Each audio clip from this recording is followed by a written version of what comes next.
یہ نہیں کہ بینک سودی نظام کے سوا نہیں چل رہے، حکمرانوں کی اور مقتدر طبقے کی اور طبقے خواص کی عیاشیاں اور لوٹ مار ختم ہو جاتی ہے اگر بینکوں کو اسلامائز کیا جائے اور معاشی نظام اسلامی لایا جائے۔ آج اس ملک کا غریب 70% ٹیکس دیتا ہے ضروریات زندگی میں۔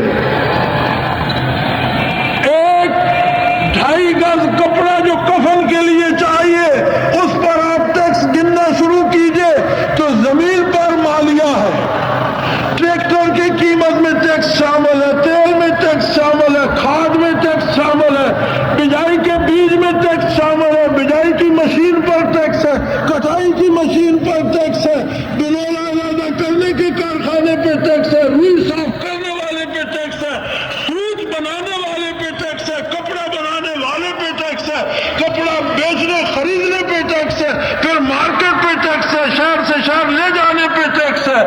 2.5 گز کپڑا کفن کے لیے لینا ہو، 2.5 روپے کا کپڑا ہوتا ہے اور وہ 25 روپے میں ملتا ہے، 22.5 روپے اس پر ٹیکس ہوتا ہے۔ اسلامی نظام معیشت اس ناجائز ٹیکسیشن سسٹم کو ختم کر دیتا ہے۔ اسلامی نظام معیشت یہ کہتا ہے کہ ملک کی ساری انڈسٹری میں 70% سرمایہ قومی خزانے کا ہے۔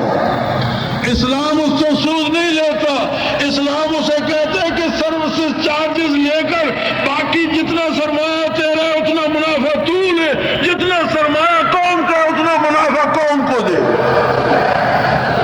قومی سرمایہ پہ اس سے زیادہ آمدن ہو جاتی ہے جتنا غریب پہ ٹیکس لگتا ہے۔ اور آج اگر معاشیت اسلامی معیشت ہو جائے اور غریب سے صرف ٹیکس معاف کر دیے جائے تو 5 روپے میں جو روٹی ملتی ہے وہ روپے کی 5 مل سکتی۔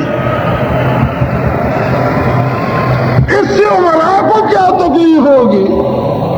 عمراء اس بات سے ڈرتے ہیں کہ جب فقیر کا پیٹ بھرے گا تو ہماری طرف بھی دیکھے گا، ہم سے بھی پوچھے گا تم کیا کر رہے ہو۔ اس کو افلاس کی زنجیروں میں جکڑے رکھو، اس کو مرنے دو بھوک سے، اس کو پریشان ہونے دو باپ کی لاش پر، اس کو بوڑھی کھانستی ہوئی ماں کے لیے دوائی مت دو، اس کے بچے کو جاہل رہنے دو، اس کو بچے کے لیے غذا اور دوا بھی نہ دو، یہ اپنی پریشانی سے سر اٹھا نہ سکے۔